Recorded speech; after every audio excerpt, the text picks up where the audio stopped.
sai, né?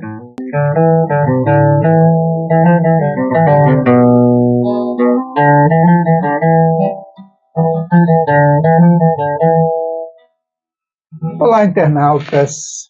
Eu estou aqui ao lado de uma figura que tem cerca de 20 anos que eu não o via, mas eu quero, antes de qualquer coisa, antes de dar aqui, fazer os nossos cumprimentos a ele, fazer aquele apelo que a gente sempre faz. Se você não é inscrito ainda no canal Elias Muratori ou Muratori Podcast, vou pedir que você se inscreva e toque no sininho para receber notificações de novos vídeos, porque são muitos vídeos aqui no estúdio, vídeos lá fora, informes de casa, informes da rua, tem de tudo um pouquinho no nosso canal.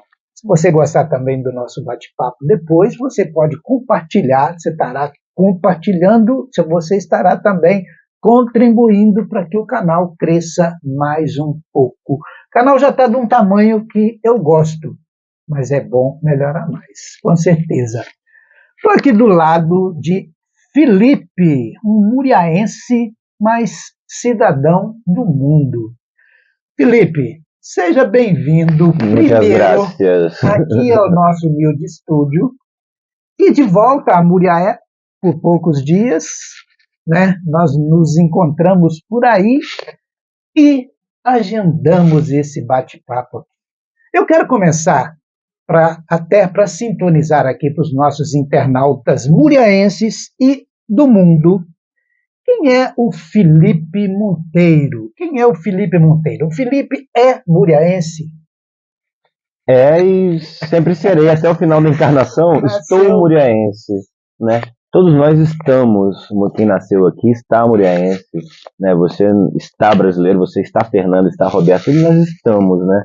Parte desse pressuposto, assim, que nós somos, mas acima de tudo nós estamos, né? É só um momento da nossa existência onde eu estou muriaense, estou brasileiro, estou homem, estou tudo que estou, na verdade eu estou, né? Essa casca, pelo menos, né? Essa casca que vem com carimbo meio de Muriaé, mas é isso, né? Mas por enquanto sou, né? Tenho aqui minha raiz, nasci aqui, um lugar que a gente nasce é sempre muito importante para o bem ou para o mal, né? Acho que ninguém nasce por acaso em lugar nenhum, nem tampouco em uma família por acaso, né? Eu acredito muito nessa coisa que o lugar e o momento e o contexto que a gente nasce As nossas origens ditam aquilo que nós somos lá no fundo, né? Não tem como negar. Tem pessoas, né? Isso é tranquilo de falar. Tem muita gente que, não, detesto aquilo lá. Nasci lá, mas não gosto.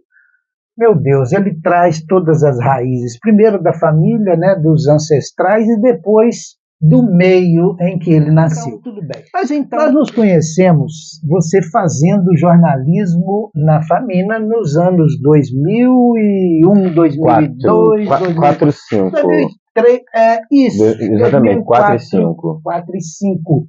Chegou a formar em jornalismo? Não formei. Não formei.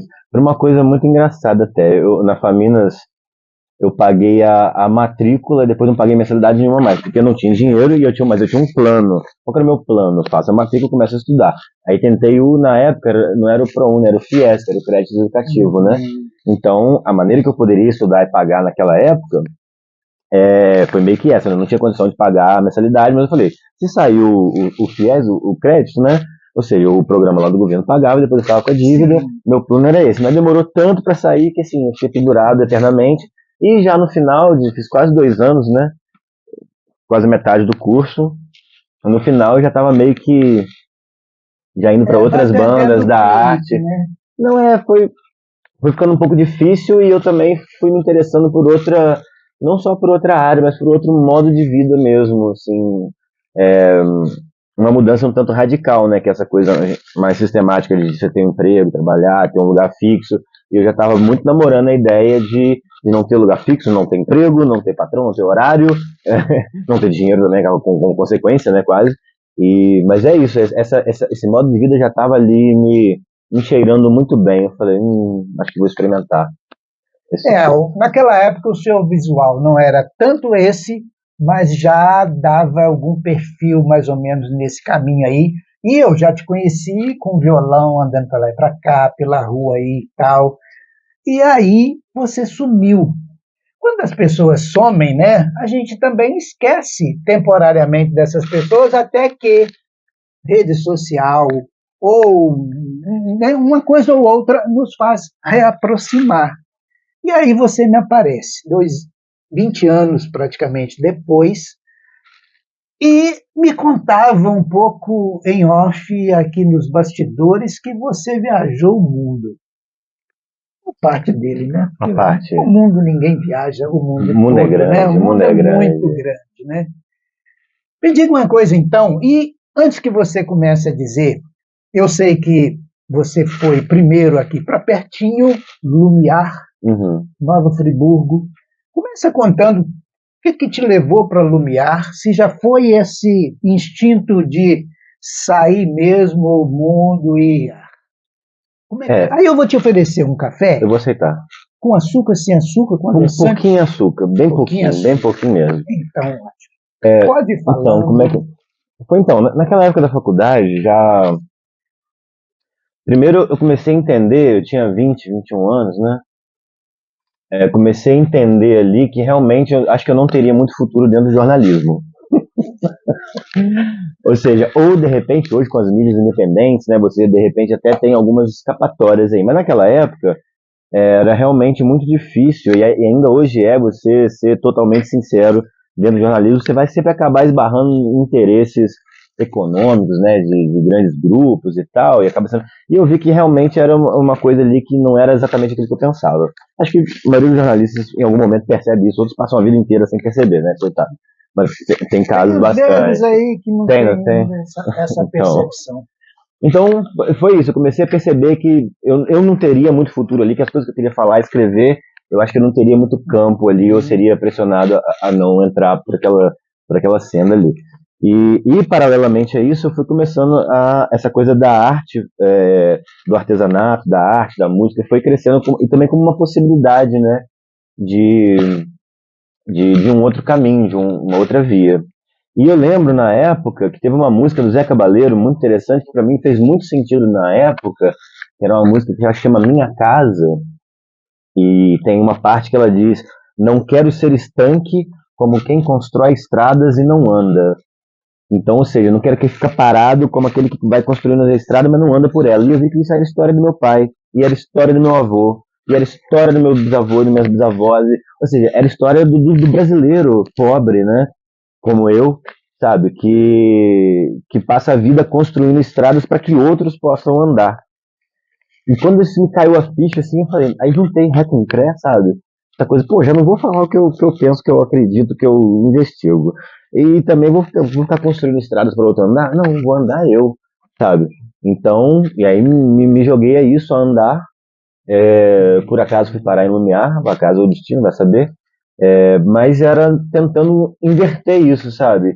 Eu vou andar, não vou construir estrada para que outro ande, vou andar eu por uma estrada de chão que seja, ou qualquer estrada que aparecer, mas eu vou andar, não vou construir. E depois lá na frente também falei, olha, já andei muito, acho que eu preciso agora construir algo para mim, não para o outro, né? Para mim, para minha família, para os meus, sabe? Então também teve um movimento um pouco reverso de botar um pé no freio um pouco, mas isso é década depois já. Quanto tempo de Lumiar? Se for somar, uns quase 10 anos. Tem que somar, porque são períodos intercalados, né? Não foi direto, assim, sabe? E aí você foi para a estrada mesmo? Ou foi para onde você foi primeiro, depois de Lumiar? Deixa eu ver. Na verdade, eu acabei indo para Friburgo. Nessa época eu estava saindo da faculdade, eu acabei arrumando um emprego em Nova Friburgo, que é a cidade a qual Lumiar pertence, é um distrito, né? Até um cara que cantava no Boca Livre, um cara muito bom compositor chamado Cláudio Nucci. Conheço de nome, claro. Eu sou péssimo para guardar letra e nome, mas não, então, famoso. O Cláudio Nucci, ele cantava no Boca Livre, que era um grupo meio coral ali, e um cara incrível, assim, e ele estava abrindo um café em Friburgo.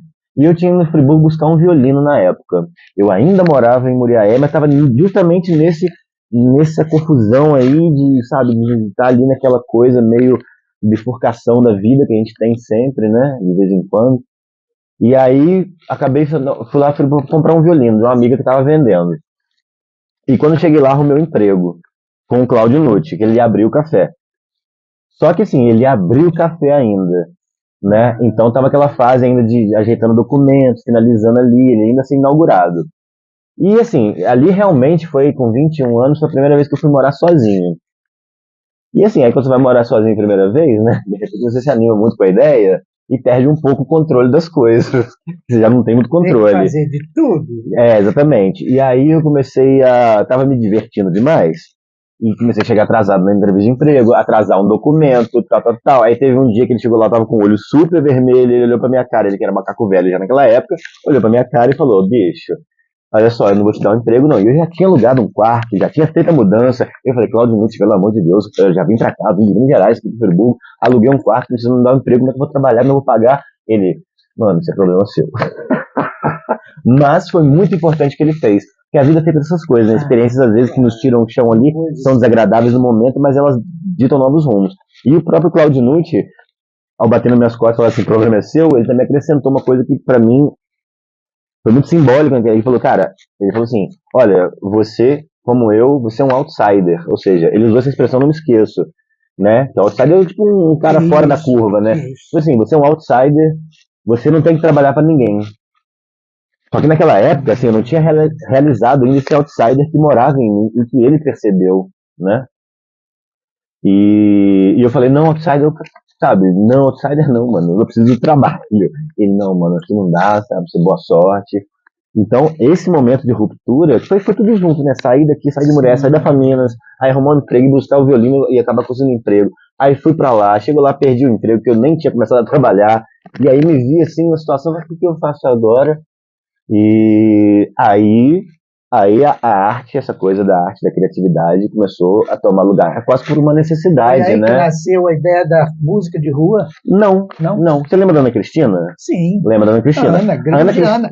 Vamos mandar esse vídeo para ela, Claro, porque ela vai gostar disso. vai Grande gostar. Ana. E a Ana teve um papel muito importante, porque já na Faminas, ela, não sei se você lembra, ela fazia uns marcadores de livro, Sim. de madeirinha, e aí ela vendia lá, também ela no corre pessoal dela, né, de pagar a mensalidade, não sei o quê, de sobreviver longe, ela da Paraíba para Muriaé. Grande. Então eu lembro que eu cheguei a comprar uma marcador de ideia super bacana, né, que era feito na madeirinha, uma folhinha de madeira com uma poesia, um trecho ali de uma coisa qualquer, uma folhinha plastificada. E eu comecei a ajudar, a gente era muito amigo na época, né, muito colado, dia junto. Então eu comecei a ajudar ela a fazer, né, e ela gostava da minha letra, que eu escrevia com uma letra bonita, uma deixa a parte da verdade. Então eu comecei a escrever para ela e comecei a ajudar a fazer. E lá na frente, eu falei, mano, vou fazer um marcador de livro. E cara, era um sucesso total, porque aquilo ali eu lembro que eu tirava mais que o salário que eu ia ganhar, porque era uma ideia muito boa, era baratinho, você vendia muito, era fácil de produzir, baixo custo, era uma coisa super interessante, né, porque eu colocava ali vários aforismos, né, ideia, frase, poesia, sabedoria, filosofia, um monte de coisa, e quando chegava com 200, assim, ó, abria aquele leque lindo, cheio de flores, cheio de poesia, cheio de... E com coisas que, para mim, fazia sentido, que eram coisas importantes, coisas que pensadores pensaram há muito tempo, que tinham relevância, profundidade. Então a pessoa ia lendo ali, ai, cara, nossa, isso aqui serve pro meu irmão, olha isso aqui pra minha mãe, isso aqui é pra fulano, e aí, pegava um pouquinho de três. E aí comecei a fazer, só viver disso. E depois começou a entrar artesanato, fazer pulseira, colar, brinco, depois, de uns 5 anos, malabarismo também, nos semáforos aí, uma coisa mais circense, e depois, logo em seguida, a música. Aí, acho que foram 5 anos dessa transição, né, no marcador, com artesanato, com um pouco de malabarismo, e depois, há 15 anos já, só música e 20 no total, assim, 20 anos dessa vida de arte de rua, de arte independente, e essa foi a transição, né, mais ou menos. Então vamos, primeiro país que você visitou. Primeiro país, cara, fora, foi... Se não lembrar, não tem problema. Não lembro. Não tem castigo pra ninguém. Lembro, foi a Bolívia, na época 2007, né? 2007 eu lembro que eu estava lá em Lumiar, é uma concentração de hippies místicos, assim, uma galera muito louca da cachoeira, né? Para quem não conhece, é tipo uma São Tomé das Letras, só que no estado do Rio. Parecido, né? Guardado as devidas proporções aí. E ali parava muita gente, né? De vários lugares, vários artistas itinerantes. E eu conheci uma turma, umas argentinas, tal, e um pessoal que na época, eles estavam falando sobre o calendário Maia, Ah, né? O calendário Maia, aquela coisa de 2012, que o mundo vai acabar, a transição, não sei o quê. E a gente começou a civilização maia estudar. é um xodó. Não, mas são maravilhosos. E a gente começou a brisar muito naquele tema, né? E falou assim, se o mundo de repente vai passar por uma catástrofe, qualquer coisa, aí, uma transição, um rompimento, então vamos até o México, ver as pirâmides maias. Vamos até o México. Então a gente combinou lá, éramos uns amigos, uns 5 ou 7, assim, vamos pro México. Mas a gente olhou no mapa, o México era longe, galera. O México era muito longe. A gente olhou no mapa e falou, mano, a gente vai levar. A gente não pega uma passagem e ia ao México. É, A gente vai ia pouquinho, baldeando, baldeando de uma cidade a outra, outra, outra. Eu falei, gente, peraí, o México tá por longe pra caramba. Mas tem os mais difíceis, tem os Incas aqui no Peru e na Bolívia, né? Então a gente de repente pode começar por ali, né? Então a gente acabou indo pronto. nesse sentido, né? E aí éramos 7 na época e estivemos na Bolívia. Eu tive lá uns 6, 7 meses por aí, mais ou menos. E depois o grupo se dividiu. Então uma parte dele foi para o Chile, outra parte desceu para a Argentina. E eu e a minha companheira, na época, a mãe dos meus 2 primeiros filhos, a Julie, a gente foi para o Peru. Então ali na Bolívia a gente ficou um tempo ali, depois separou tudo. E depois do Peru, mais uns 3 meses, a gente voltou para o norte do Brasil. Tem uma história interessante para contar? Toma seu café enquanto É não verdade. esfrie muito, Falo muito, né? porque Esqueci do café. nós falamos muito, eu também sou assim. Quero chamar a atenção mais uma vez do nosso internauta para que, se você está assistindo esse vídeo, esse belo bate-papo aqui, muito aprendizado, se ficar até o final você vai perceber. Quero te pedir para, se não é inscrito ainda, se inscreva, toque no sininho para receber notificações de novos vídeos, novos informes, novos bate-papos. Agora nós estamos começando a temporada 2025. Dizem que tudo começa depois do carnaval. Não é muito verdade, não concordo muito com isso, mas coincidentemente E aquarianamente. o carnaval muriaense passou e nós estamos aqui conversando, batendo esse papo. Mande para os seus colegas, para os seus amigos, peça. Se não for pelo Felipe, que seja por mim, se não for por mim, que seja pelo Felipe, se não for pelos dois, que seja pelo canal. Né? Tem muita coisa boa, muito informe lá nesse canal, tem uma meia dúzia de playlists, pelo menos, lá, muitos assuntos, muito interessantes. E você volta para o Brasil, para São Paulo, é isso? Não, nossa, eu vou resumir muito essa história. Essa história vai ser muito resumida. Mas tem um fator interessante dessa época, que ao voltar para o Brasil, né, é engraçado, porque assim, quando a gente estava no Brasil, antes de entrar na Bolívia, a gente estava ali em Corumbá, no Mato Grosso do Sul, né? A gente passou umas 3 cidades, assim, porque a gente estava viajando rápido para chegar na Bolívia logo, né? Então a gente saiu lá de Friburgo, lá de Lumiar, foi descendo pelo litoral de São Paulo, aí entrou para o meio, no interior. Então passou o estado inteiro de São Paulo.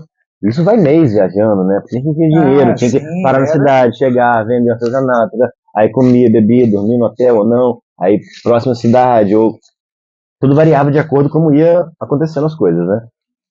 E ao chegar em Corumbá, que é justo a fronteira, e aí às vezes as pessoas perguntavam, os brasileiros, então assim, você vai pra onde? Vamos pra Bolívia. Olha, cuidado que na Bolívia é cheio de ladrão que eles vão te roubar, você tenha muito cuidado. E a gente, né, tem cuidado, beleza. Aí fomos pra Bolívia, lá 6, 7 meses, ninguém roubou, gente, não, tranquilo. E aí depois lá na fronteira com o Peru, num vilarejo que chama Copacabana, que é um lugar lindíssimo, no Lago Titicaca, a 3, não sei quantos mil metros de altitude, maravilhoso, uma coisa incrível. E aí já é na fronteira com o Peru. E aí você repetiu a história. Vocês estão indo pra onde? Vem de onde? Tá indo pra onde? Estamos indo pro Peru. E os bolivianos, mira, cuidado, que os peruanos são todos ladrones que van a roubar. Não são como os bolivianos, os peruanos são distintos, são ladrones, muito cuidado. Aí a mesma história, né? E depois, lá na fronteira com o Brasil, ninguém falou nada porque a gente era brasileiro, né? Mas assim, passamos esses quase 9 meses viajando assim, Bolívia e Peru, e quando fomos voltar pro Brasil, em uma semana que tava lá, roubaram tudo que a gente tinha. Tudo. A gente tava com. Mano, eu tinha um violão que eu tinha comprado na Bolívia, com a capa boliviana, 2 painéis cheios de artesanato, mochila. A gente tava dormindo numa praça. Aconteceu, a gente tava dormindo numa praça nessa ocasião. E aí quando a gente acordou, não tinha nada. A gente falou, tá vendo? Lá no Brasil avisaram dos bolivianos, avisaram dos peruanos, a gente foi roubado mesmo ao voltar pra casa. Putz! Porém, assim como na vez do emprego lá, essa mesma situação, eu lembro que minha companheira tava chorando, assim, chorando, eu falei, calma, Júlia, calma assim, só pra acalmar, né, porque eu também não tava calmo, mas, falei, não, calma, Júlia, vamos, e olha só, coincidentemente, eu tinha comprado 3 bolinhas de crochê, na Bolívia, um trabalhinho boliviano de artesanato, que era para fazer malabarismo, e por acaso, essas bolinhas estavam justo na bolsinha pequena que eu tinha de travesseiro, elas sobraram, a única coisa que sobrou de importante eram essas 3 bolinhas de crochê, e um álbum de fotos que a gente tirou lá em Machu Picchu, lá no Peru, né? Que era uma câmera lá que era descartável, você tirava 36 fotos e fora a câmera, revelava e já era. Sim, lembro, né? Eu lembro. Lembra dessa? Então a gente tinha um álbum com as fotos da viagem, as únicas que eram que a gente não poderia recuperar nunca. E as 3 bolinhas. Então eu que fazia artesanato, pulseira, brinco, me vi sem, né, sem nada, né? E mais com as bolinhas. Então comecei a treinar assim, cair no chão, jogar, cair no chão. Eu falei, não, vou aprender, vou ficar 5 minutos sem deixar cair, 3 ou 5 eu vou pro semáforo. E aí, porque é isso, né? Quando a vida te bota na situação, você tem que se agir, virar, né? Se virar. Tem, né? E aí fui pro semáforo, comecei a jogar bolinha pra cima, ficar cair, comecei a jogar. Mano, na época, eu me lembro direitinho, que eu não esqueço, que eu ganhei R$100 numa tarde. Naquela época, em 2007 para 2008, R$100 era um dinheiro. R$100 não era pouco dinheiro, não. E quando eu vi R$100, sem ter que ficar lá dando nó, entortando arame, e linha, e não sei o quê. Exercício, nossa, vamos pro corpo. Eu falei, só fui uma tarde ali com R$100, que na época era dinheiro que dava pra viver 2, 3 dias, assim. Eu falei, pô, aí eu nunca mais fiz uma pulseira. Eu falei, eu vou ficar só fazendo isso. E fiquei durante 2 anos só fazendo malabarismo no semáforo. E foi incrível, né? Essa liberdade e essa mais fácil, né? Porque você tinha que carregar aquele peso lá, uma oficina na mochila, um monte de matéria-prima, semente, não sei o quê. E depois só com as bolinhas eu me resolvia. Perfeito. E foi possível comprar outro violão com essas bolinhas? Foi possível tudo. Tudo era possível com essas bolinhas. Bolinhas mágicas. Aliás, a mágica não está na bolinha, a mágica está dentro de si, né? Eu digo que não importa o que você faz, é como você faz. Porque a mesma pessoa, às vezes, vai fazer a mesma coisa com uma malabarismo no sinal, ele vai ganhar muito pouco, mas o outro vai ganhar bastante. Ou o músico que está tocando na rua, ele toca de uma maneira, toca muito bem, mas chegou outro que às vezes até toca menos, mas tem uma energia maior, mais irradiadora. Porque as pessoas não precisam de arte, nem de música, nem de malabarismo, elas precisam se sentir bem. E se você puder dar um bom momento, curto que seja, para aquela pessoa, ela retribui, né? Então, o dia que eu estou energético e magnético trabalhando na rua... assim, se ele se sente bem, ele retribui. Isso E é isso que ele precisa. Porque é uma coisa meio... O que rola nesse momento da arte de rua? Muitas vezes você é um portal, uma espécie de transmutação mesmo do estado vibracional da pessoa. Porque tá cheio de problema e tal, aí você tá lá tocando uma flauta, ela passa... não é... Sabe, o quão bem você toca, de repente aquela pessoa durante 15 segundos, ela foi para um outro lugar da mente dela, e ali ela esqueceu um pouco dos problemas, ela refletiu alguma coisa, ou seja, e quando ela voltou desse lugar, 15, 30 segundos depois, ou 2 minutos, né, ela volta num outro estado, sabe, o problema ficou menor, sabe, de repente abriu uma porta da esperança qualquer. E é do ser humano, eu quero retribuir isso. Exato, porque se sentiu muito bem, né? Então, eu acho que tanto o malabarismo no sinal, se você tá bem, no bom dia você já ganha moeda. É só dar um bom dia bem dado, energético, porque você entra dentro do outro energeticamente. E eu não tô falando isso aqui não é uma metáfora, isso é o que acontece realmente. É tudo leis da física. É o sistema natural, né, do ser humano, é isso. As vibrações, elas mudam, elas repercutem de acordo com o seu pensamento, de acordo com o que você está tentando transmitir. Já tranquilo. Foi para São Paulo? Algumas voltas depois, que a gente está em 2007, eu cheguei em São Paulo em 2011, acho. E teve muita coisa entre essa situação que eu acabei de contar e São Paulo. São um par de anos aí, uns 4 anos. Acabei chegando em São Paulo justamente quando eu estava quase fazendo 30 anos, né? De 27, alguma coisa assim. Quando eu já tinha um filho e sentia a necessidade que eu precisava construir algo. Que aí que é o lado inverso daquele momento onde eu achei que eu precisava andar e não construir. E depois de ter andado legal... Não tinha só você, né? Tinha mais alguém. Mais alguém. Exato. Então senti que eu precisava construir alguma coisa. Ainda assim, dentro do campo da arte, dentro do campo da música. Então, quando eu me instalei em São Paulo, Tava nessa função de tentar construir alguma coisa e construir, né? Que foi o Teco Porã.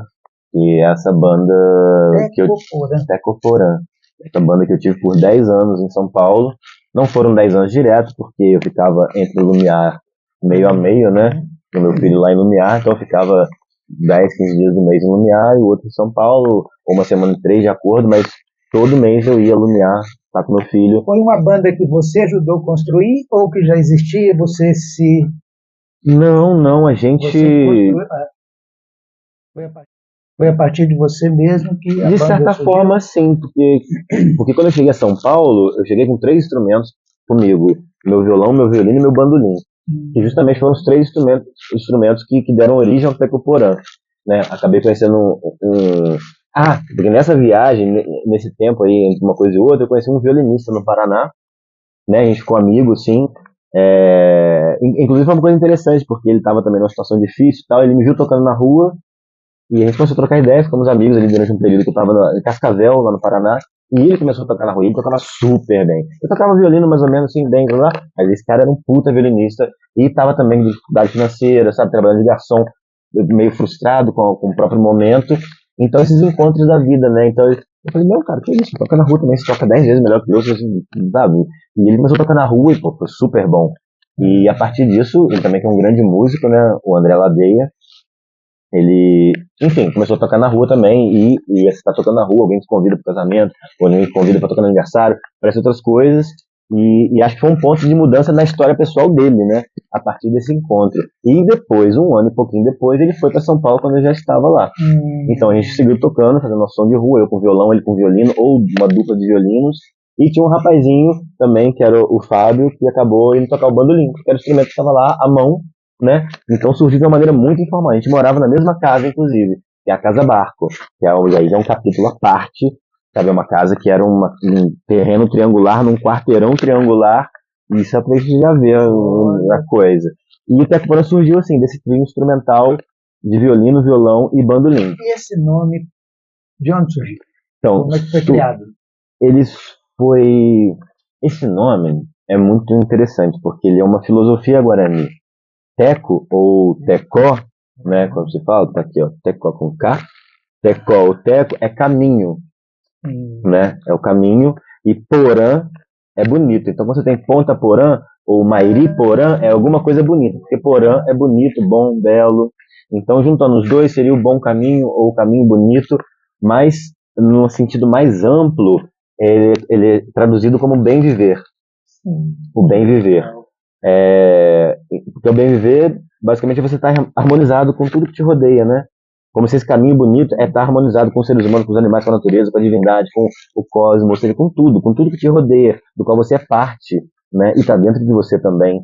Então, é muito bonito, muito profundo, que a gente às vezes tem a tendência a achar que o ser humano começou a filosofar na Grécia, né? Com Platão, Aristóteles, sei lá quem, mas na verdade a filosofia, essa coisa de pensar e decifrar o mundo, ela está presente em todas as culturas, nos chineses, nos árabes, nos africanos, nos indígenas, né? Então a filosofia não surgiu na Grécia, tá? Ela surgiu em todo lugar, há muito mais tempo atrás. Onde existia ser humano, existe filosofia. Exatamente. Existe o filosofar. Há quanto tempo? Vocês chegaram a gravar? Gravamos um disco que lançamos em janeiro de 2019. Chegamos junto com o Bolsonaro. O Bolsonaro de um lado, nós do outro, chegamos juntos. Em janeiro de 2019, pum. Com esse disco. Hein? Foi. E nosso disco chama Anamaguaçu, que em Tupi quer dizer família grande. Anamá é família, Iguaçu é grande. Então tudo que tem Iguaçu, Nova Iguaçu. Iguaçu agora eu não sei o que é o I, mas Iguaçu é grande. É família grande porque essa banda depois, ela começou com esse trio, mas teve várias formações, mais de 12, 13 músicos passaram pela banda e todos eles, à exceção de 2, moraram na Casa Barco, essa casa triangular do quarteirão triangular.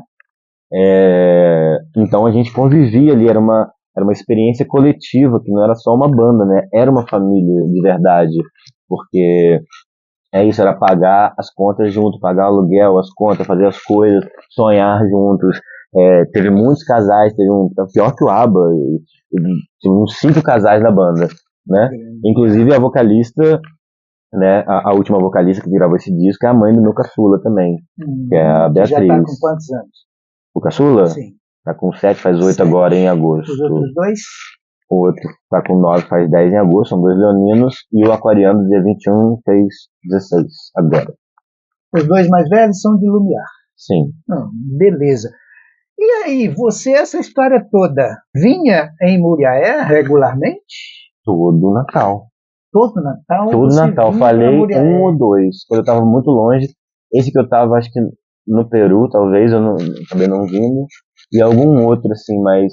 Porque eu sempre trazia os meus filhos, né? E sigo fazendo isso, que é por isso que eu tô aqui agora, nessa época do ano. Eu sempre voltava para passar o Natal com meus pais e trazer os netos, né? Então, Fala para os muriaenses, claro que os de fora não precisam, mas quem é o seu pai? meu pai é o Sebastião, ele fica lá no Cebolado, que vocês devem conhecer, né? Não Nós conhecem, vamos falar de devem Cebolado conhecer. já já. E meu pai é um matuto, meu pai é um caipira do estado do Rio, nasceu na roça, tal, veio para Muriaé com 17, 18 anos, trabalhando no gauchão, no arrastão como garçom. É aí que eu quero chegar, porque é de lá que eu conheço, como garçom e tal. Eu não sabia, não lembrava o nome, mas eu conheço de lá e Não, ele tinha um louro. tinha um louro. Mais café? Mais café, Mais pode ser? café, mais uma suquinha então. Esperando muito, tá bem. Aí, tá bem. Eu tomo sem açúcar, viu? Eu vou chegar lá, Mas- tô reduzindo. Mas estou admirando muito essa história, porque é muito comum as pessoas que têm esse estilo de vida também ter o costume de deixar a família para lá. E você está sempre de volta. E foi nessas idas e vindas para Muriaé, que você sentiu a necessidade de criar a livraria O Cebolado? Mais ou menos. Eu não senti a necessidade de criar o Cebolado. Eu sinto ainda e sempre senti é a necessidade de sustentar a minha família, minha Ana Maguaçu, Também com a arte e com algum trabalho independente. Eu não, se Deus permitir, eu pretendo nunca trabalhar para ninguém por causa da minha vida. Já tô até aqui, já cheguei até aqui. eu já não Se eu aguentei trabalho 20, pra eu faço ninguém mais 20, sabe? Trabalhei muito, Espero. mas agora Eu já não estou acostumado, já nem sei como é que faz isso. Já um patrão falando, meu Deus do céu, horário. Meu horário é comigo mesmo, muita responsabilidade, e trabalho muito, na real. Às vezes a pessoa olha assim, mas eu trabalho muito, trabalho todo dia, sabe? O dia que eu folgo é o dia que, de repente, tem que fazer uma outra coisa, acaba assim, não fazendo o trabalho habitual e tal. Mas o Cebolado, ele surgiu dessa necessidade de estar capitalizando sempre, né? Que a gente que é artista de rua, independente, a gente está sempre no horário do expediente. Todo momento é um momento para você ir ali ou vender alguma coisa, ou passar um chapéu, né? E quando eu vinha para Muriaé, eu lembro que eu cheguei a tocar violino aqui, vender pulseira, vender um marcador de livro, vendi muito aqui na época. Mas teve um momento que eu comecei a vender, a trazer disco de vinil para cá. E como eu sempre vim no Natal, então ficava aqui uma semana, 2, 3, e eu precisava trabalhar, eu não precisava ficar aqui parado sem entrar dinheiro. Precisava entrar algum tutu, né? Então, em algum momento, não sei nem lembro porquê, eu comecei a trazer vinil e expor na rua. Que a rua é minha casa, na real, né? Trabalhei na rua, 20 anos trabalhando na rua, assim, acho que a rua é minha casa mesmo. E aí comecei a trazer os discos e tal, e vendia sempre na semana anterior ao Natal. E depois meu pai começou também, já na pandemia, né, depois de alguns anos eu fazendo isso, uns 5, 6 anos, sei lá, fazendo esse processo, ele começou a fazer também, porque na pandemia, meu pai seguia trabalhando como garçom, né, nas festinhas, coisa particular assim, festinha, tá. Ele acabaram isso tudo, né, e ficou lá com a aposentadoria, que não dá pra nada, né, ficar no Brasil, complicado. E eu falei, pai, bota os discos na rua e tal, vender. Mas meu pai sempre foi muito tímido, né? E essa coisa, uma vida mais sistemática. Pra ele chegar e botar um disco na rua e ficar ali, não era a vibe dele mesmo. Porém, com a pandemia, o negócio apertou, ele acabou indo. E nisso acabou gostando um pouquinho. Viu que conhecia pessoas que vendiam ali e tal. Ou seja, a rua e a arte de rua, no meu caso, ou essa coisa de vender coisa na rua, ela também dá muita independência, né? Porque às vezes você consegue se mover. Você para na hora que Claro, é preciso ter um tempo grande, mas você para na hora que você desejar, você começa na hora que deseja e tal, né? Você tem Tem essa autonomia, liberdade, você tem autonomia. mais autonomia. Isso, Você tem outras isso é amarras autonomia. ali, tal, né, que você faz o que você quer, obviamente, que, né, quem trabalha com comércio de rua, sabe disso, mas você tem uma mínima autonomia. Se você passar no teste de bem, você pode fechar com a banca e vai embora para casa, Mas você sabe? pega o violão para dar uma dica de alguma coisa autoral sua, enquanto eu vou dar um endereço do Cebolado, enquanto você pega esse violão aí que está do seu lado. Olha, pessoal, Muriaé, claro, né? Para Muriaé e cidades vizinhas, que muitas cidades, muito povo vizinho está aqui em Muriaé todo dia. O Cebolado é uma livraria sebo. Depois eu quero que o Felipe também comente sobre essa história de sebo, de onde surgiu isso. Ela fica ali na Praça São Paulo, atrás da escola Dr. Antônio Canedo. Logo que você tem a rua que vai para o hospital, na hora que você vira à esquerda, ela está ali. Eu confesso, Felipe, que passei ali muitas vezes, muito tempo, e vi aquela banca ali, mas não me dava conta de que era uma livraria com Eu tantos vou livros. apresentar, eu não vou cantar a música inteira, como eu disse para eles, e vocês vão perceber, eu não sou cantor, mas eu sou compositor, e a gente sempre canta um pouquinho, né? E então eu vou tocar dois trechinhos de duas músicas do Teco Porã, do nosso trabalho autoral. O Teco Porã, a gente, vou fazer só uma pequena, né, internação. O Teco Porã, por ter esse nome, né, indígena, da filosofia guarani, pela nossa essência, né, então acho que a gente sempre teve uma preocupação de, de cantar certas coisas. Era muito natural, não foi uma coisa, vamos cantar disso. Mas era o que saía de nós. Principalmente de mim, do Caio, Caio Gregory, que era o outro compositor da época do disco lá. Então a gente cantava também muito sobre história, né? A gente tem duas músicas sobre a história brasileira, uma se chama Lamento dos Degolados, e uma outra que se chama O Samba do Descobrimento. Porque a gente tenta dar uma perspectiva histórica do lado de cá, né? Porque a história que a gente aprende é muito ter um ponto de vista eurocêntrico, né? Ou seja, até pelos termos que se usam, né? O descobrimento, a colonização, esses termos escondem uma história violenta, sangrenta, a história não é bonita, né? E eu acho que é super interessante para a gente até se encontrar enquanto brasileiros também indígenas, também africanos e também europeus, ou seja, mas é, tentar que essa conta fique mais equilibrada, sabe? Porque a gente acaba, por uma série de fatores históricos, né, se identificando muito com o lado europeu e esquecendo a nossa raiz indígena ou africana. Ou seja, agora há todo um movimento de resgate, papapá, mas até pouco tempo, 20 e poucos anos atrás, isso aí não era muito tema, a não ser de grupos muito ali, não muito expressivos, né? E hoje todo mundo fala disso, de resgatar a ancestralidade e tal. Isso é muito bom, né, pra gente se entender mesmo enquanto seres aí caminhando no planeta. E o Tecoporã também tinha essa perspectiva, né, de, de trazer um pouco dessa visão, porque tinha a ver com o nosso nome e tinha a ver com nós, né. A capa do nosso disco tem uma indígena Waiapi, linda, maravilhosa, de uma foto de 83, era uma criança, né, e ela olha com uma cara muito séria. E essa indígena na capa também, junto com as letras com o nome, era uma tentativa também de puxar isso do que indígena há em nós, sabe? Com orgulho, resgatar esses ancestrais que durante muito tempo ficaram meio esquecidos, né? As pessoas não tinham, ainda hoje, né, tem vergonha de se dizer indígena ou descendente de indígena. E os puris, né? Nós que nascemos em Muriaé, somos descendentes, os puris viveram aqui, claro, né? Até ser dizimados, né? Sim. E tem muito sangue puri correndo na veia de muito muriaense que acha que é só descendente de português. Então o Tecoporã também tem, acho que, um pouco desse papel de nos lembrar, né?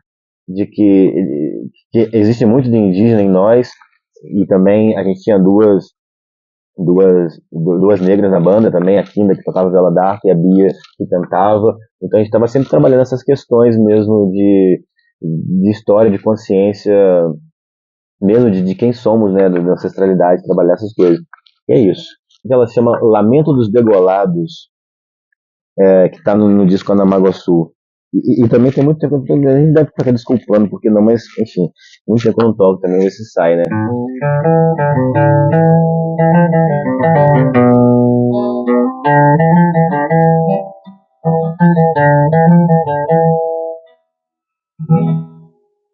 É mais ou menos assim. Vem na noite escura da alma, do negrume dos mortais, ó Deus, o lamento dos degolados, ancestral infinita dor, de um passado soterrado em mentiras e clamores vão. Segue a procissão dos assassinos, crucificando em teu nome meus irmãos, ó Deus. Maldito seja o ferro em brasa, santo minério convertido em brilhão, pincela e alçapão, miséria e solidão, ó Deus. Que não se esqueça e não mais se aconteça o horror. Liberdade, enforcada, escravizada, torturada, estuprada pela mão que beija a cruz, ó luz do céu, brilhai em nós.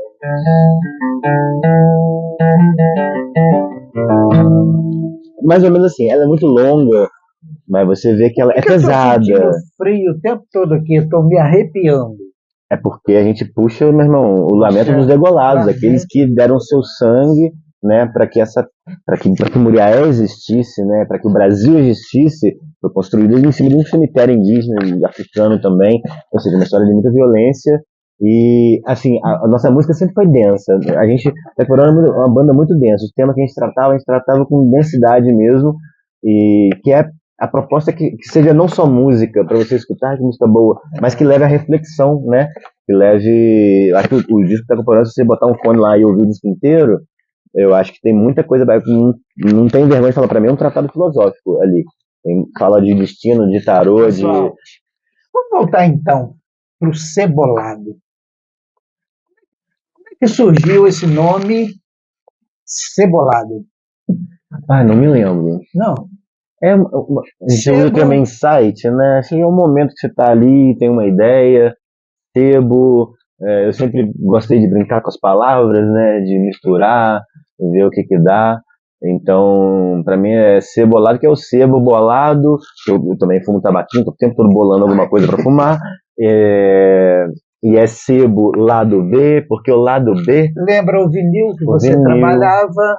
Eu de cara que eu olhei sebo, tracinho, cebolado, tracinho B, né? Sebo, lado B, quer dizer, tem ali... muitas possibilidades, umas 3 ou 4 ou 10. E o material para esse sebo? Que o que a gente vê lá, pessoal, eu acho que é muriaenses e circunvizinhos. Prestem atenção, vão lá conhecer, porque vocês vão ver a quantidade de títulos, o material que esse cara tem naquela livraria de calçada, que é uma banca de jornal que você recuperou, essas bancas, né, de jornal, e que você criou lá essa livraria. O que tem para você olhar, pesquisar, e está tudo muito bem organizado, né? Muito fácil de você olhando tudo que tem. Esse material, você já tinha esse material? Como é que você foi angariando esse material? Qual foi a sua forma de montar esse material todo? Então, eu sempre fui o que eles chamam de rato de sebo, né? Sempre passando sebo. Nessas coisas de viajar, toda cidade que eu chegava, as primeiras coisas que eu fazia, tem um sebo aqui? Tem uma livraria? Aí eu ia dar uma olhada no que tinha, porque todo sebo de cidade pequena tem alguma preciosidade, tem alguma coisa ali te esperando, né? Então, e principalmente quando eu morei em São Paulo, que eu tinha esses 10 anos, eu estava sempre no sebo, sempre olhando, achava alguma coisa interessante, um bom preço, pegava, e fui montando minha biblioteca, né, na Casa Barco. E vinil também, né? Muito disco de vinil, principalmente de rock, que eu gosto muito. E quando, naquele momento que meu pai começou a ir pra rua, e ele começou a, meio por necessidade, meio que começou a gostar também. Mas é isso, vendo meu pai com 60 e poucos anos, levando caixinha todo dia, né? Com pouca coisa, que não dava pra carregar muita coisa. Eu falei, poxa, a gente precisa e merece ter Um local um local fixo, físico. físico e fixo, né? Também é Exato, importante. exato. Então foi isso na época, foi em 2021, no meio da pandemia, né? Enquanto todo mundo tava fechando, a gente tava abrindo o Cebolado. E, e é isso, então foi, e a gente começou com justamente com alguns vinis que a gente tinha aqui, né? Que era isso que eu vendia, e basicamente com a minha coleção pessoal de disco e livro, que era muita coisa também. Assim, não enchia o Cebolado não nem metade, mas já era bastante coisa boa. E a partir disso, e foi um pouco doloroso até esse processo, porque quando a gente estava nesse processo de conseguir o alvará, a banca, né? Não tinha zero dinheiro, zero, mas zero mesmo, literalmente, nada. E então a gente fez uma espécie de financiamento coletivo, né? Que o pessoal faz às vezes para gravar disco, para fazer um trabalho, né? Que as pessoas colaboram com um pouquinho, muita gente colaborando com um pouquinho, e você consegue realizar algum trabalho em uma hora. Então, o Cebolado foi isso. Fiz uma página no Instagram, tirei foto de todos os discos lá e dos livros, e comecei a mandar mensagem para os amigos e explicar para as pessoas de Muriaé, que a maioria não me conhecia, já que eu não estava aqui há muito tempo, né, também, e falar que a gente estava com a possibilidade de abrir um sebo, mas que para isso eles precisavam comprar antecipadamente, a gente pudesse ter dinheiro para pagar o alvará, para comprar a banca, para reformar a banca, para transformar, né, para transportá-la, e, ou seja, não era barato e também não tinha condição de fazer isso sozinho.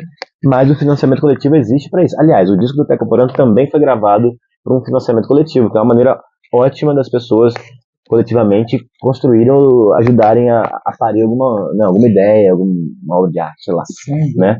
Então, e isso me surpreendeu muito bem, positivamente, porque na época a galera gostou muito da ideia, né? Porque Mulher, apesar de não ter uma livraria há algumas décadas, né, naquela altura, tinha um público leitor, né? Sim. Que acabava comprando na internet ou quando estava em alguma outra cidade. Então, essa galera, quando viu a possibilidade de um sebo existir na cidade, eles chegaram junto e foram, eu quero esse, me dá esse. E foi doloroso por quê? Porque eu vi minha coleção de Led Zeppelin embora, meus discos do Rolling Stone, que eu levei tanto tempo para comprar tudo indo embora, bum, bum, bum, bum. Eu falei, meu Deus, as coisas. Mas você tem certeza que você quer isso mesmo? Não quero, pensa melhor. E aí, cara, eu vi muita coisa que para mim era muito querida ir embora. Mas depois logo você acostuma também, né? Sim. É um Pink Floyd hoje, um Led Zeppelin. Manter aquilo, por quê também, né? O tempo todo, a vida inteira. Led Zeppelin aí você colaborou para que outras pessoas também se alimentassem daquela boa música. Total. Né? Quando você diz aí lançamento, a venda antecipada, esse livro está aí atrás de você, o Crontos, que foi o meu terceiro livro. Isso.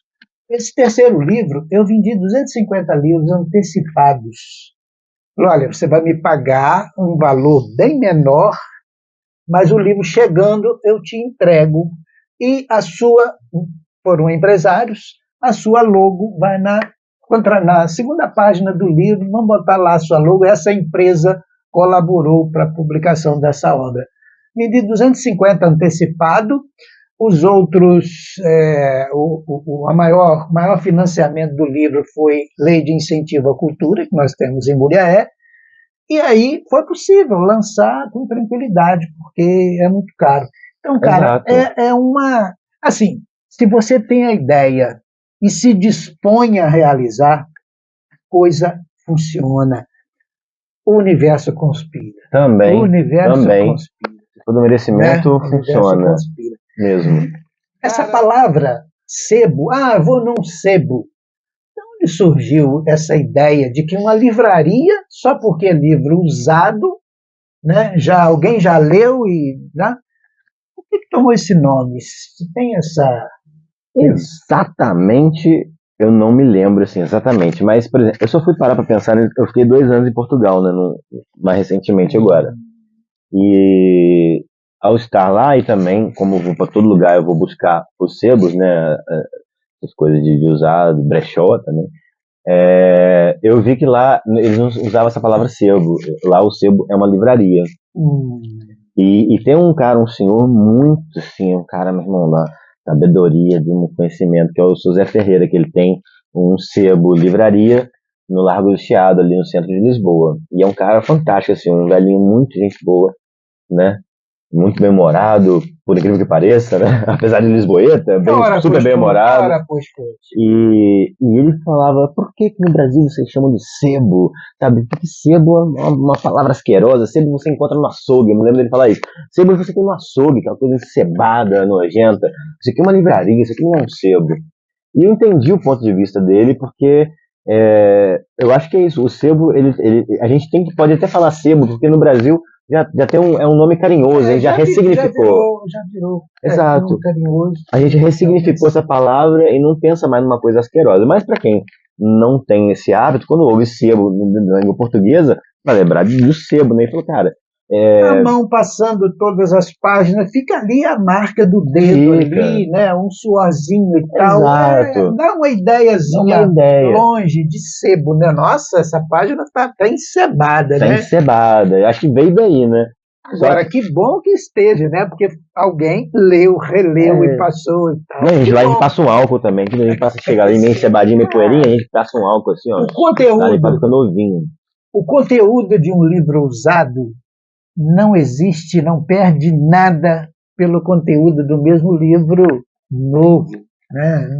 Tá tudo ali, tá? A palavra não muda nunca depois de grafada ali, né? Então é por aí. Qual o livro que você tem lá no sebo que quando alguém chegar e comprar esse livro vai te, puxa vida, fiquei sem ele. Você tem um título, algum? Não, hoje nenhum, porque eu acabei esse processo. Porque depois que comecei a vender e me desfazer, veio muito mais. Então, hoje eu tenho muito mais do que sempre tive e não sinto que é pra mim. As únicas coisas que eu nem coloco lá são meus livros de astrologia. Esses aí eu tenho em casa 120 livros de astrologia que eu monto. Essa é a minha biblioteca hoje. São 120 livros de astrologia que eu não coloco para vender, e os que tem bastante lá também, mas são já livros repetidos, porque no futuro, quando eu tiver mais velhinho, tiver uma casa em algum lugar, eu virar um ermitão mesmo, que não faz sair, não quero nem saber de sociedade pura, eu vou estudar mais astrologia e eu quero ter esses livros. Eu tenho alguns livros raros, tem alguns livros que não são lançados mais, principalmente da editora Pensamento, que nos anos 80 e 90 lançaram muito livro de astrologia, bons livros de bons autores, sabe? E hoje são super difíceis de encontrar, alguns títulos são caros, tem livro de 200, 300 reais, porque você não encontra mesmo, e não relançam, não sei porquê, editora Pensamento, por favor, né? E então, essa aí e eu nem coloco lá, porque esse é do meu estudo. Sabe? Né? E um livro que eu tenho autografado pelo Eduardo Galeano, que é um escritor uruguaio fantástico, que esse também, esse é o livro sagrado. Autografado por ele? Você esteve com ele? Estive com ele, ele me deu um porquinho, assim. Ele fez uma porquinha. Grande Galeano. Grande jornalista, né? É uruguaio, né? Uruguaio. Jornalista, escritor, assim, uma sumidade, né? O mundo inteiro conhece Galeano e respeita essa memória. Ele é muito respeitado. Então você chegou a conversar com ele? Sim, estive na casa dele. A gente fez até uma entrevista de 10 minutos de vídeo, assim, sentado no sofá dele, uma coisa incrível, assim, na internet eu nem vi alguma outra imagem dentro da casa dele. E eu peguei um trecho dessa entrevista e coloquei numa das músicas do Tecoporã, que se chama Deuses do Metal, que não tem a ver com heavy metal, metaleiro, rock and roll. Deuses do Metal são os donos do mundo, né? São os donos do metal, viu? Metal lá do Belchior. E nessa música eu coloquei um trecho da fala dele, que eu gravei. A gente lançou em 2020 essa música, 10 anos depois, quase, que essa história com o Galeano foi em 2011. E esse material, e esse vídeo, se perdeu? Rapaz, por um milagre não se perdeu, mas por um milagre do milagre do milagre. Porque... Enfim, é uma outra história que um outro dia, mas por pouco não se perdeu, porque eu não tinha computador, tinha tudo gravado em DVDs, e aquilo ficou anos lá largado, aí perdi, aí encontrei, aí depois nenhum computador lia aquilo, até que eu encontrei um notebook pré-histórico, que era um dos primeiros que lançaram, que ele é super grosso, desse tamanho, pesadão, uma coisa que eu, assim, depois de testar em vários computadores, nada lia o DVD, e olha só que loucura, Elias, eu sonhei com o Galeano. Antes de encontrar esse notebook super antigo, eu tava muito chateado, cara, porque eu falei, porra, eu perdi essas imagens, não acredito, cara, né? E aí teve uma noite que eu sonhei com o Galeano. Na casa dele lá em Montevidéu, tem a porta, tem um jardinzinho com um caminho até o portão aqui pra rua. E eu sonhei que ele estava caminhando em sentido à rua, você saindo de casa e andando em direção ao portão da rua, e eu estava filmando ele e dando meio que voltas ao redor dele. Isso no sonho, né? Sim, E em algum momento ele olhava para mim e sorria no sonho. Então quando eu sonhei, que eu acordei, eu falei, não, não, tem que isso recuperar. vai, não vai funcionar. Mas aí, e aí, num momento apareceu esse notebook super antigo, eu nunca tinha visto um daquele, sabe? E eu falei, testar isso aqui. E ele foi o único que leu a caraça lá do DVD, com as imagens do Galeano. E isso já em 2019, já, tipo, 9 anos depois. Então, assim, já foi uma puta outra doideira da vida, assim. Como eu fui lá, consegui entrevistar o Galeano, pegar esse material, quase perdê-lo, Poxa, sabe? E depois cuide recuperar. bem, cara, cuide bem, porque isso é Agora tá. relíquia. Agora tá. Para a gente tentar finalizar aqui, como é que fica agora a sua estadia em Muriaé? Pouco tempo? Pouco Ganha a estrada tempo. de novo? Pouco tempo. Eu tô aqui. Até que eu fiquei bastante dessa vez, quase 2 meses. É muito raro ficar tanto tempo. Ainda vou ficar mais em março agora, mais uns 15 dias, ou uma semana talvez, né? E depois só no Natal que vem. Então vocês me aproveitem e vão lá me visitar lá no Cebolado, Natal que vem, no próximo Elias, estou Natal. chegando em Muriaé de novo, vamos bater mais um papo. Cara, Sim, muito show. obrigado. Tudo que eu aprendo, tudo que eu sei é dos livros, né? E você tem uma história aí, um aprendizado direto na fonte, né? É muito, muito bom. É muito legal. A É muito viagem legal. traz experiências muito próprias da viagem e do viajante, né? É um mundo à parte, assim. Mas, ao mesmo tempo, você também pode viajar muito e não aprender absolutamente nada. Às vezes, você ali dentro da sua casa ou dentro da sua própria mente, Tem você de vai a tudo. lugares muito mais amplos, muito mais profundos do que viajando o mundo inteiro É 10 mesmo. vezes, dá 10, 30 voltas no mundo. Então, assim, a estrada e a viagem, ela traz uma grande experiência, mas o essencial mesmo tá tudo dentro. Você, sem sair do lugar, você vai Claro, longíssimo, para viajar, né? né, em qualquer situação, viajar no sentido literal ou viajar, você tem que estar disponível, disposto a isso. Senão, você simplesmente vive, né? Ou sobrevive, né? É por aí. Pessoal, tá vendo? Não falei que vocês iam gostar? Claro que gostaram, né? Uma pessoa extraordinária, um conteúdo de vida que vale a pena a gente estar sempre de volta, conversando e tal. Vamos esperar que tenhamos outra oportunidade. Um abraço e até o próximo encontro. Valeu, até já. Felipe, cidadão muriaense, cidadão do mundo, né? Tá aí. Um abraço. E do mundo muriaense, que aqui também é o Também, mundo. também. Em Muriaé está um mundo, Mulher é o gente, mundo, também. né? É isso.